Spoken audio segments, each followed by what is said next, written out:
I look happy. Greg has been using marijuana for years and stated to us that he's never experienced any negative effects. I'm never. I need my marijuana. That's stupid. It takes away my discomfort, let's call it. It does enhance my very being. Where do you think you'd be if you didn't get to smoke it, like dealing with your pain?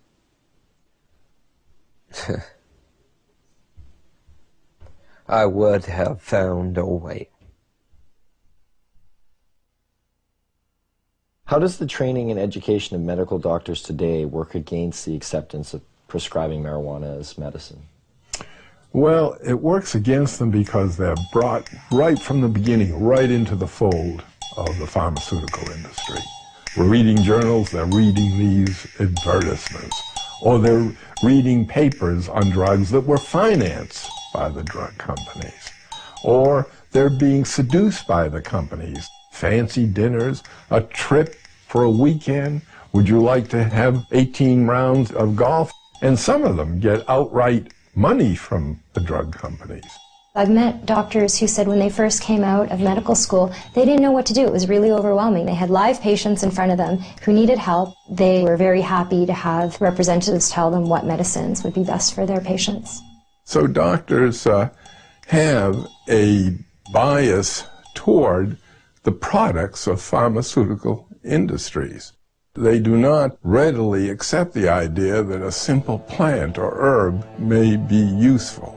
I don't know if they think it's hocus pocus. I just think they don't feel that there's the kind of testing that they're used to. And that's the problem we have. What I try to impress upon these people is we're trying to put the science into it, and yet some people are very resistant to even attempts to do that. All of the funding is coming directly or indirectly from the drug companies, and these people, obviously, for obvious reasons, are determining the agendas. Now think of the lobbying potential behind the most profitable industry in the United States. Think of the power. And do they get their way? Why can't we explore its medicinal potential? Why can't we use it to make more products?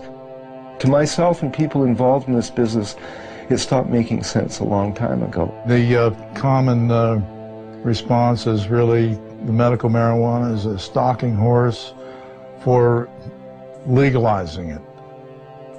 And so what? What do they want? We should be making use of this plant.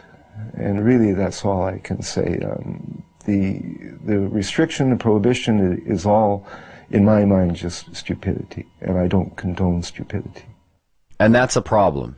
How do politicians, after years of promoting claims of marijuana's harms, pushing for larger drug war budgets, constructing political platforms based on a stance that vilifies marijuana, and being lobbied by big business, how do these same politicians now reverse their stance? What politician can come before their constituents today and say marijuana should be decriminalized when yesterday they said it was evil and dangerous? Their constituents are going to want to know why you changed your mind. Were you lying to us or were you stupid? Either way, you're not getting elected next time. Whoops, we made a mistake.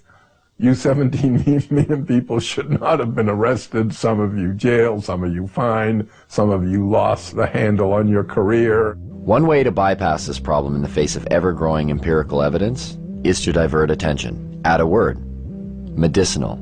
Put the word medicinal in front of marijuana, and you are now talking about something completely different if you're a politician. Why is there a perception that healthy people are affected differently and unable to fend off the detrimental consequences, whereas a person with a lowered immune system or terminal illness seems to experience none of these effects? Some people go home at the end of the day and they drink to kind of wash away the day, you know, just like, that was a hard day, I need a few drinks, relax, kick back. So is that relieving pain? Maybe. Or is it pursuing pleasure? I don't know. So if you think about this in the context of cannabis, it also has relevance. The government's a lot more likely to forgive cannabis use if it's for relief from pain. If it's in pursuit of pleasure, that's a problem. And I think that points to something about our culture that's a little bit odd. What works for one doesn't necessarily work for another. The father-son confrontation. Mom smokes like a chimney. And you have a drink every day and smoke too. It's not the same. Why not? You can get cancer. Your liver can rot away.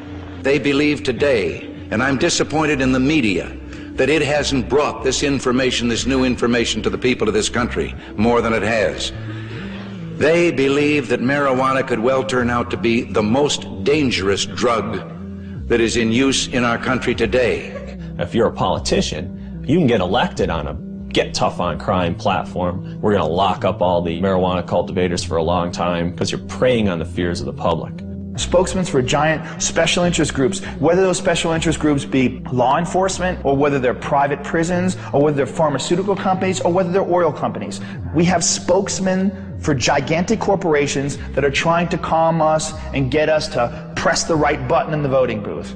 Everybody that gets in has their own agenda. They're beholden to their own lobbyists, so they don't go in and check the work of anybody before them. That's not their job, because God forbid somebody come in there and check what they do afterwards. I understand why politicians may be reluctant to act on their principles, but our politicians need to read their own polls, because this is one of those cases, and it happens a lot in life, where the people are ahead of their leaders. Hempfest, the largest event for cannabis in the world, a showcase of modern-day hemp.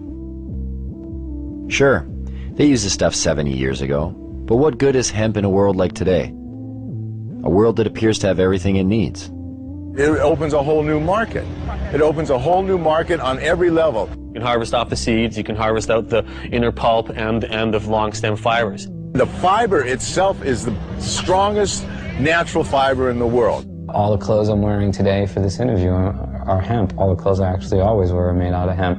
Been so since probably '94 when I realized I could buy clothes made out of organic fibers that lasted longer than cotton.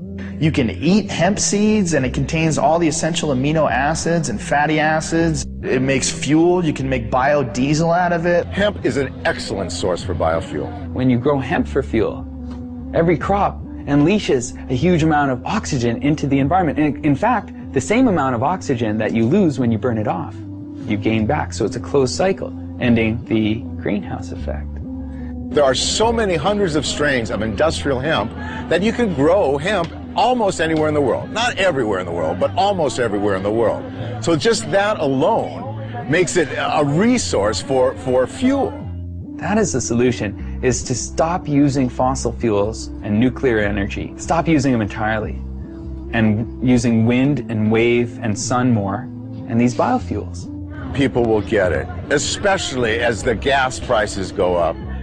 It's the highest quality paper there is. I mean, it's archival quality. The words tree-free paper don't make sense to people. Hemp paper that you find in the museums that are hundreds of years old haven't even yellowed. To supplement the wood, we could solve the deforestation problem. Why isn't it cost effective to use hemp versus the forest industry right now? The simple answer is because you can't grow the hemp in the United States. As far as human beings are concerned, it's probably one of the most useful plants ever, if not the most useful plant ever, and it's illegal. Industrial hemp is not a drug, though it is of the same species as marijuana. It is a completely different variety of plant, similar to comparing a Chihuahua with a St. Bernard. You can't get high from industrial hemp, but you can get high from marijuana. This is the only industrialized country in the world that doesn't grow industrial hemp. I mean, think how crazy it is that we can eat the product, we can sell the product, we can wear the product, we can export the product, import it, manufacture it, everything but grow it. We can't grow this thing. It's criminal.